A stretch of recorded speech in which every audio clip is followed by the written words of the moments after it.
Mga higala, sumala sa akong gingon sa miaging hugna ni atong programa, atong susihon ang simbahan sa Iglesia Filipina Independiente, ang Cathedral of the Holy Child, dinhi sa Parian. Niya sa akong luyo, busy ang mga kabatanunan para sa pista sa Santo Niño.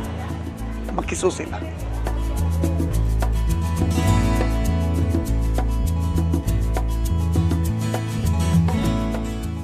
Ang simbahan aning Iglesia Filipina Independiente diri sa Cebu, natukod ni siya niadtong 1904 sa bihang miari si among Obispo Maximo Aglipay, tungod kay doon na to siya meeting adtong panahon na og didto natukod usab kining simbahan.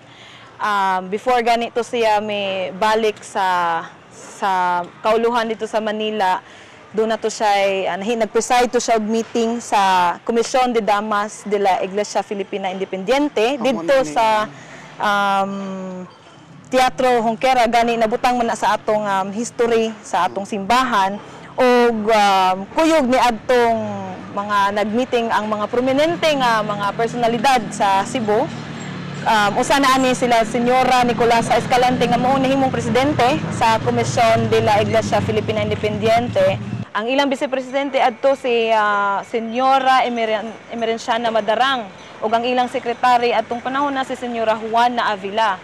O kani sila mao ni siya ang mga grupo sa pagkakaroon gitawag namo ni nga mga WUPIC or Women of Iglesia Filipina Independiente.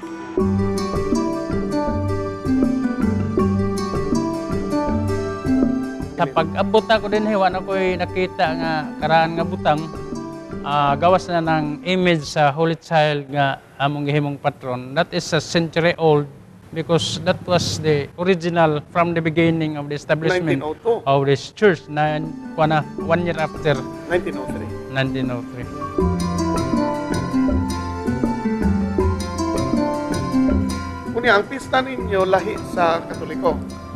Ang pista kat Santo Niño maninga Katoliko. Dili may makigdungan o pista sa Roman Catholic tungod sa sinulog.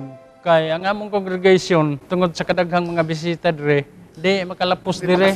Mas wa may sakyanan makasuod dire. Sirado. Oh. Mag-celebrate me by January 29. Mag-prosesyon na.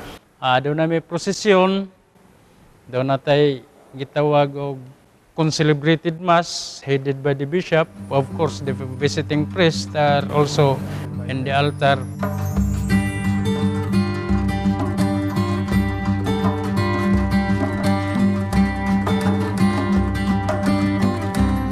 Kaning atong building diri ang original nga fasyadaan ni mao ni siyang kanidinhig original pig ni siya 1904. Onya kabahin pud ani nga area kani nga yuta gi-donate ni Don Vicente Soto.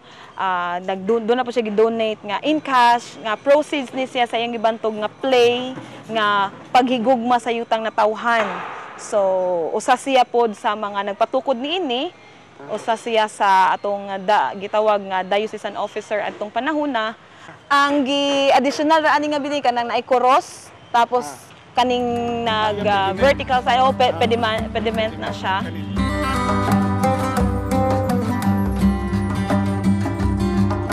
Mubalik ang kabilin human ni ining mga gamayng pahinungdom.